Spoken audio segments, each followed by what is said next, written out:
구속영장 기각 속보가 오늘 새벽에 나왔습니다. 네네. 자정 넘겨서 나왔는데 조 전 장관은 그때까지 이제 동부구치소에서 대기를 하고 있는 상황이었어요. 또 저번에도 말씀드렸지만 저는 동부구치소에서 대기하고 있는 모습도 되게 어색할 수밖에 없거든요. 사실 영장 실질 심사를 하고 난 다음에 구속영장이 발부될지 발부 안 될지를 모르고 원래는 발부 안 되는 게 원칙이잖아요. 왜냐하면 무죄 추정의 원칙이니까. 그런데 구치소에서 대기하고 있다 이 모습도 저는 되게 좀 어색한 모습인데 어제 이제 그 조국 전 장관께서 들어가시면서 어떻게 말씀을 하셨는가 하면 지금 122일이다 가족에 관련된 여러 가지 수사가 무차별적으로 이루어져서 굉장히 혹독한 시간을 보내고 있다.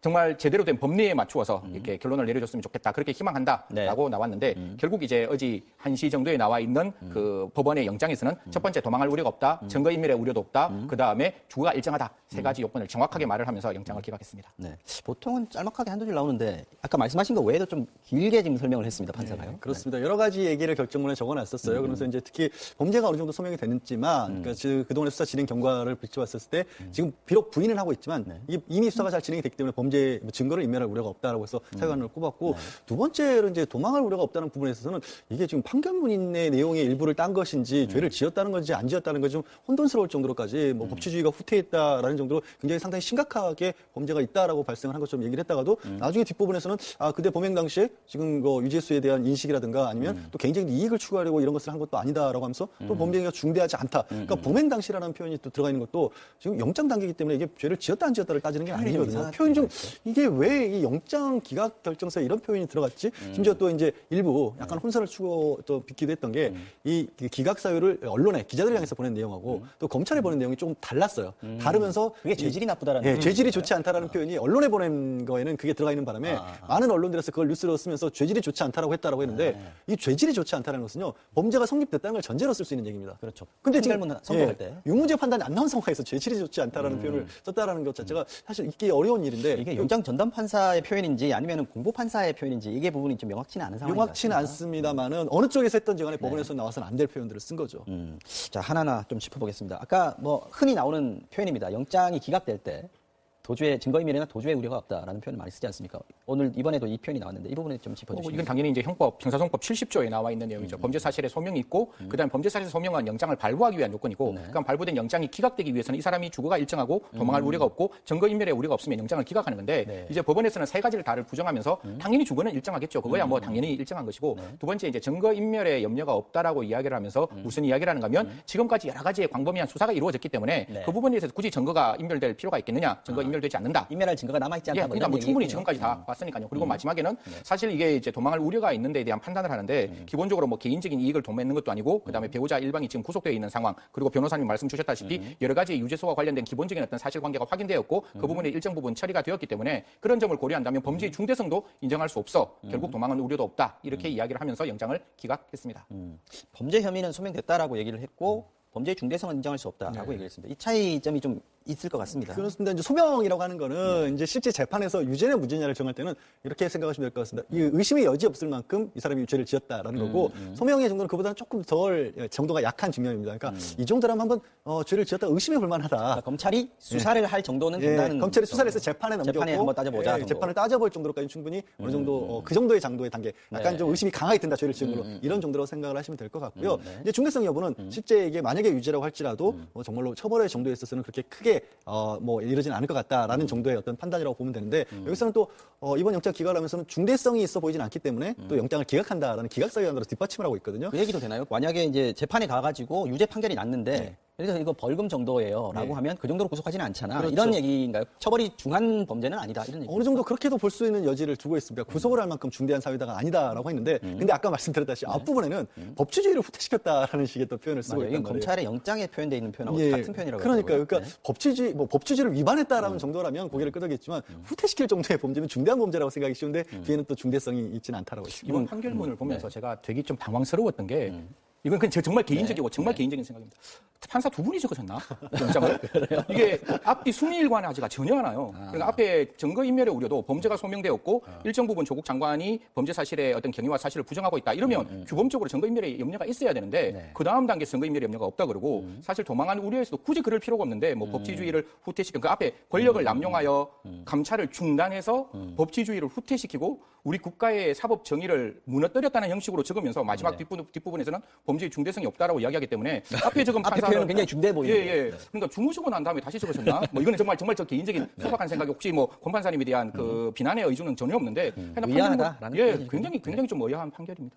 배우자 구속도 고려했다. 또 피의자의 진술 태도 내용도 고려했다. 기각의 사유에 포함됐는데 이 부분은 어떻게? 뭐 당연히 이제 배우자의 부분에 대해서는 법원이 이거는 뭐 동일 사건에도 적용할 수 있지만 지금 같은 경우에는 별개의 다 별개 사건에도 적용하겠다. 이거는 뭐 법원이 갖고 있는 정부적 판단 중에 하나이기 때문에 이 부분을 잘했다 잘못했다라고 말하는 거는 저희 평론에서 할 필요가 없는 것이고 그건 당연히 판사님이 고려할 수 있는 부분. 하나의 관례 정도로 돼 예, 있는 뭐 거죠. 당연히 했다고 보는 것이고 두 번째는 당연히 이제 조국 전 장관이 법정에서 이제 저 구속 영장 실질 심사에서 이야기하는 게 단순히 범죄를 부인하는 것이 아니라 자기가 그러니까 조국 전 장관이 민정수석을 했을 때 정무적 판단을 했던 부분에 대해서는 정확히 설명을 하고 그 정무적 판단에 대한 근거를 이야기를 했기 때문에 무작정 아마 범죄 사실을 부인했다면 증거인멸의 염려가 있을 건데 분명히 일부 사실에 대해서라고 분명히 영장 전문에도 나와 있습니다. 그렇기 때문에 뭐 반론할 부분은 반론했고 반론하지 않을 부분 반론하지 않았기 때문에 지금 뭐 언론에서는 뭐 검찰이 재영장을 청구한다는데 제가 봤을 땐 재영장 청구할 수는 없을 것이라고 생각합니다. 저희들이 영장 기각할 때 범죄 사실에 다툼이 있다 이러면 영장 기각하고 난 다음에 재영장을 청구할 수 있는데 도망할 우려가 없고 증거인멸의 우려가 없다는 것은 사정 변경이 생기지 않는 이유거든요. 그래서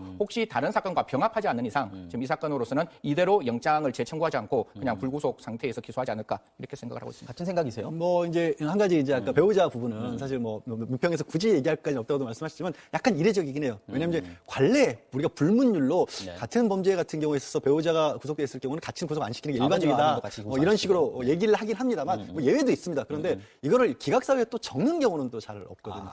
그러니까 이게 마음속으로 그런 설명을 할 수는 있어도. 네, 그런 설명을 할 수는 있어도 기각사유로까지 적을 경우는 왜냐하면 이거는 뭐냐면 야 죄는 지었지만 사정이 딱하니까 봐줄게 이런 것처럼 되는 구조거든요. 그래서 말씀드렸다시피 판결문이 아닌데 마치 판결문을 연상시키는 구도를 자꾸만 피의자의 보였다. 진술 내용 및 태도 이 얘기도 좀 마찬가지로 그런 비슷한 예 뉘앙스겠군요. 그렇습니다. 그리고 이제 거기에 보면 범행 당시에 유재수 부시장에 대해서 비위에 대해서 알고 있었던 내용이라든가 그럼에도 불구하고 그거를 지금 조국 당시 민정수석이 어쨌든 인사 처리를 하도록 해서 또 그 사직이 됐다라는 부분 그리고 개인적인 어떤 이익 때문에 어떤 행동을 한 건 아니다라고 보면 이런 부분은 사실 이게 혐의 사실이 인정이 안 된다는 얘기인지 왜냐하면 내용을 그렇습니까 유재수 당시 부시장이 얼마만큼 문제가 있는지를 모르고 그 내용의 인식이 없었다라면 그 명확한 지금 양지열 변호사가 지금 헛갈리고 있는 상태예요.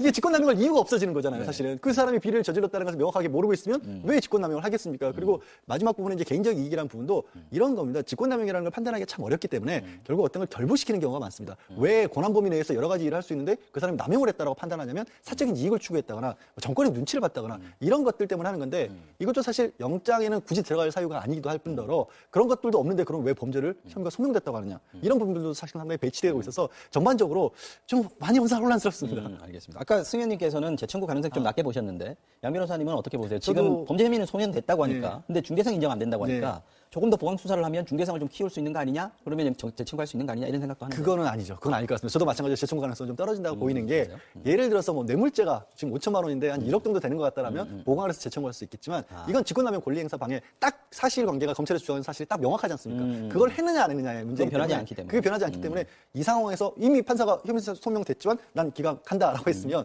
더 청구할 실익이 없죠. 법조문에도 그렇게 되어 있습니다. 사실 70조에 보면 아까 제가 세 가지 사유를 말씀드렸잖아요. 뭐 도망하거나 도망할 우려, 증거인멸의 우려가 있는데 이거를 판단하는 규범적 요소로 범죄의 중대성이라든가 재범의 위험성이라든가 주요 참고인 등의 위해의 우려를 고려하는 거니까 범죄의 중대성이라는 건 도망할 우려에 대한 규범적 판단 사유가 되는 거예요. 그러니까 범죄의 중대성이 없기 때문에 도망할 우려가 없다 이렇게 판단하는 거기 때문에 범죄의 중대성을 아무리 크게 본다 할지라도 판사가 규범적으로 내가 지금 도망할 우려가 없다고 판단했는데 여기에 대해서 무슨 재영장 청구를 하느냐 검찰 입장에서는 이거 너무 어거지 쓰는 거 아니냐 이렇게 나올 수 있기 때문에 제가 보는 가장 좀 이렇게 걱정되는 것은 사건을 모을까봐 이제 걱정이 되는 거죠. 사건을 모아서 왜냐하면 이 사건 자체로 안 되니까 지금 공공수사 2부에 있는 사건이라든가 특수 2부에 있는 사건 사실 지금 이게 동부지검에 있는 사건이잖아요. 그렇죠. 동부지검에서 지금 넘겨주지 않아서 중앙으로 못 가고 있는 거거든요. 이게 만약에 중앙으로 넘겨지게 되면 세 개의 사건이 병합해서 같은 사건을 하나로 만들어서 영장을 청구하면 그 영장은 조금 파괴력이 있을 수가 있겠죠. 그래도 지금 신병을 확보를 못했으니까 검찰 입장에서는 만약에 구속을 시켰다라고 하면 아까 말씀하신 그 나머지 사건들에 대해서도 조사하기가 좀 더 검찰 입장에서는 수월해지는 측면이 있지 않겠습니까? 일단 타격은 받겠다라고 봐야 되는 거 이게 아닙니까? 뭐 아까 제가 말씀드렸다시피 신의 한 수인 판결이 사실상 그냥 단순히 범죄의 소명이 없다, 범죄 소명의 다툼이 있다 이러면 추동력이 조금 떨어질 수 있는데 그 범죄 소명과 관련된 그리고 그와 유사하게 사실 이게 저희들 정치 패널이 아니기 때문에 네. 워딩을 하나를 잡아서 말을 할 수 없지만 정치 패널의 입장에서 보면 앞에 이 조국 전 장관이 얼마만큼 나쁜 일을 했느냐는 것은 앞에 있는 여러 가지 저희들이 아까 뭐 법치의 근간을 흔들고 네. 그다음에 사회의 정의를 그런 표현으로 흔들고 해놓고. 이런 공을 하고 또 뒤에 만약에 진보 쪽에서는 아니 범죄의 중대성이 없는 거 아니냐 이런 사건에 무슨 영장을 청구하니 이렇게 누구든지 말할 수 있는 지금 상황이 되고 있거든요. 근데 결국 범죄 소명이 되었기 때문에 소명되었다는 점을 고려해서 아마 검찰에서는 이 부분을 강조하고 지금도 강조하고 있습니다. 그래서 범죄 소명이 되었으니 앞으로 나머지 사건까지 같이 합쳐서 적극적으로 수사를 뭐 밀어붙이겠다 이런 의견을 밝히고 있습니다. 아마 이 법원의 지금 판단이 그날 영장실질심사를 받으러 들어가는 날 밖에서 벌어졌던 상황을 좀 보여주는 거 아닌가 싶은 생각이 들어요. 한쪽에서는 조국 구속을 외쳤고 한쪽에서는 기각을 외쳤단 말이죠. 정치권에서도 좀 반응이 나오고 있는데. 그렇습니다. 근데 정치권에서는 어쨌든 결론에 더 무게를 두는 분위기입니다. 더불어민주당 같은 경우에는 네. 짐작하시겠지만 이 검찰권 이 남용과 무리한 수사를 결국 법원의 합리적인 판단이 막았다라는 것이고요. 뭐 네. 자유한국당을 비롯한 야당에서는 이게 권력이 조직적으로 증거를 막았던 부분이 있는데 직권을 남용했던 부분이었는데 결국 구속 수사를 했어야만이 앞으로도 추가적으로도 범죄 실체를 다 밝혀낼 수 있다. 특히 야권에서는 공격하고 있는 게 이게 조국 당시 민정수사 한 사람의 일로 이렇게 벌어진 일이 아닐 것이다라는 점을 굉장히 강조를 하고 있는데 네. 일단 구속 수사를 하지 못하게 되면 그런 부분은 확대가 좀 어렵다. 확대가 어렵다는 측면을 부각시키는 거 있고 청와대에서도 반응이 나왔습니다. 청와대가 사실 이 부분에 있어서만큼은 뭐 중립이라기보다는 적극적으로 방어를 해왔었고 이게 지금 민정수석으로서 해야 할 일을 직원 내에서 했다, 정당한 절차였다를 강조하지 않았습니까? 그래서 검찰의 수사가 무리했다라는 것을 역시 법원에서 이번 기각 결정으로 나왔다라는 반응이 나왔습니다. 네. 지금 자녀 입시 비리 문제 있고요. 지금 또 몽동학원이라든지 사모펀드 얘기들 계속해서 수사가 되고 있는데 사실은 이 모든 수사에서 조국 장관에 대해서 좀 기소를 할 만한 것들을 못 찾아서 지금 여기까지 왔다라고 보는 지각들도 많이 있거든요. 앞으로의 수사는 어떤 식으로 진행될 건지 좀 큰 그림을 좀 얘기해 주세요. 말씀하신 것처럼 연내에 일단 저 가족과 관련된 수사 부분에서는 재판에 넘기는 쪽으로 정리를 할 것으로 보입니다. 굉장히 오래됐죠. 4개월이 넘었습니다. 네, 이거는 122일이라고 안 넘길 수가 없는 상황이 되는데 공교롭게도 네. 이제 송병기 울산 부시장에 대해서 오늘 새벽에 또 영장을 청구를 했어요. 맞습니다. 근데 그 선거법 위반 사건에 또 조국 전 장관이 또 피의자로 돼 있습니다. 네. 그렇기 때문에 연내에는 그쪽으로 또 중심이 옮겨가지 않을까 싶습니다. 알겠습니다. 여기까지 하고요. 다음 이슈로. 문제를 삼을 수 없다고 봅니다. 단지 영장을 기각한 그러니까 검찰은 범죄가 소명이 됐고 이 정도면 구속할 사안이라고 생각했기 때문에 영장을 청구한 거 아니겠어요? 네. 그런데 법원에서는 죄질이 소명이 되지만 중대하지 않다. 그리고 더군다나 가족인 정진심 교수 구속돼 있기 때문에 네. 그런 사유로 기각을 했단 말이에요. 그래서 제가 이제 기각 사유를 보고 제가 그런 말을 했어요. 이건 좀 절충적 기각이다. 그러니까 일반적으로 우리가 범죄 소명이 되고 죄질이 나쁘다고 하면 영장을 발부해야 하거든요. 그런데 그 부분에 대해서는 검찰이 어떻게 보면 손을 들어준 거고, 그다음에 기각은 결국 조 전 장관 측에 손을 들어준 거라고 볼 수 있기 때문에 판사 입장에서는 뭐 절충적인 결과를 냈다고 이렇게 봅니다. 솔로몬의 판결입니까, 그럼? 그건 뭐 각자 판단하기 나름이기 때문에 그걸 솔로몬이라고 볼 수는 없을 것 같아요. 근데 그냥 원문과 우리가 영장을 기각하게 되면 영장 기각 사유를 기재를 해서 검찰에 보내요. 그런데 그 기각 사유에 보면 원문을 보면 굉장히 내용이 길어요. 근데 그걸 언론 배포용을 할 때는 이제 공보판서가 영장 전담 판사한테 받아서 문자로 기자들한테 배포하는 거거든요. 네. 그렇기 때문에 거기에는 원문을 그대로 다 쓸 수가 없어요. 그러다 보니까 그걸 취약을 해서 쓰는데 제가 볼 때는 죄질이 나쁘다는 표현이 법 취지를 후퇴시켰을 뿐만 아니라 국가의 기능을 공정한 행사를 저해했다. 이 부분을 글씨가 너무 기니까 이걸 죄질이 나쁘다 이렇게 표현을 한 것 같아요. 그런데 우리가 보통 죄질이 나쁘다고 하면 굉장히 인식이 파렴치하다는 생각이 들잖아요. 강력 범죄 같고. 그러다 보니까 이제 청와대나 조국 전 장관을 지지하는 측에서는 이 문구에 대해서 유감이 있는 것이고 그렇지 않고 오히려 조국 전 장관에 대한 반대 측에서는 그거 봐라 굉장히 죄질이 나쁘지 않느냐 그러면서 서로 유리하게 해석을 하는 거죠. 네. 사실 조 전 장관의 구속영장은 기각이 됐지만 법원의 혐의가 소명됐음을 이제 밝히면서 검찰 수사에 대한 명분은 제껴왔다는 이제 분석도 앞서 김 변호사가 말씀해 주셨는데 사실 제가 좀 궁금한 게 그럼 검찰은 영장 재청구 또 할까요? 저는 청구할 가능성이 많지 않다고 봅니다. 네. 왜냐하면 범죄 소명이 안 되었다고 해서 기각을 하면 결국 수사가 미흡하다는 거잖아요. 그렇죠. 그래서 보강 수사를 해요. 그래서 좀 더 많은 증거를 수집을 해서 다시 영장을 재청구를 합니다. 일반적으로는. 그런데 법원에서 이미 범죄가 소명이 됐다고 이렇게 판단을 내렸단 말이에요. 그리고 증거인멸 도주 염려가 없다는 시주로 그때 도주나 증거인멸 없다는 것이 현 시점이라는 걸 앞에 못을 박았어요. 그러니까 이미 수사가 다 진행이 되었기 때문에 현 시점에서는 없다고 했기 때문에 그 검찰에서 증거인멸 우리가 있다는 것을 어떤 식으로 입증을 할 거예요. 그래서 입증을 했다 하더라도 거기에 대해서는 법원이 받아들이지 않을 겁니다. 그렇기 때문에 검찰은 제가 볼 때는 이번 감찰 무마 사건과 관련해서는 불구속 상태에서 기소할 가능성이 크다 이렇게 봅니다. 네. 이런 가운데 청와대 선거 개입 의혹의 핵심 인물인 임동호 전 민주당 최고위원이 압수수색이 진행된 날 밤 배를 타고 일본으로 갔잖아요. 네. 이제 뭐 오고 있다 이렇게 얘기는 들렸는데. 뭐 그렇습니다. 네. 오늘 아마 온다고 그러죠. 근데 지금 부산항에 도착했다고 네. 하네요. 예. 아마 이제 본인 입장에서 보면 그날 또 보면 압수수색을 하는데 일단 갔는데 이 비행기를 타지 않고 배를 타고 갔어요. 네, 배를 오늘은 이제 타고, 예. 후쿠오카를 거쳐서 오사카까지 굉장히 늦은 시간에 갔는데 왜 굳이 어떤 면에서 1시간 만에 갈 거를 저렇게 배를 타고 갔을까라는 우려가 처음에 있어서 네, 이게 혹시 도주한 게 아니냐. 네. 그래서 뭐 기자도 그걸 썼는데 본인이 또 기자들 통화를 통해서 28일 돌아오겠다. 이렇게 해서 오늘 이제 돌아왔기 때문에 지금 네, 돌아온 지금, 영상이라고 하는데요. 지금 이제 부산 국제 여객터미널에 도착한 모습인데요. 임도정 위원장. 네네. 기자들의 질문에 답을 하고 있습니다. 할 이유도 없고 올 이유도 없습니다. 네, 조금 전에 말씀하셨는데 그러면 내년 총선에 뭐 무소속을 많이 염두에 두고 계시는 건지 좀 거기에 대해서 얘기해 그 제가 아까 말씀처럼 송병기 수첩에 그렇게 표기가 되어 있기 때문에 제 입장에서는 민주당 나가는 게 당연하고요. 또 민주당 나가서 당선되는 게 제 꿈이고 또 제 꿈을 이룰 수 있는 곳 그동안 갈고 닦은 제 실력을 발휘할 수 있는 곳이 민주당이기 때문에 저는 민주당 앞으로 갈고 싶은데 근데 송병기 수첩대로라면 진짜 아직도 진행되고 있는 것인가? 제가 당에서 왜 보류했지? 제가 지금 경선에 참여하겠다고 당에 신청서를 냈는데 보류됐다는 얘기가 있어서 제가 월요일 날 오전에 중앙당에 한번 올라가 볼 생각입니다.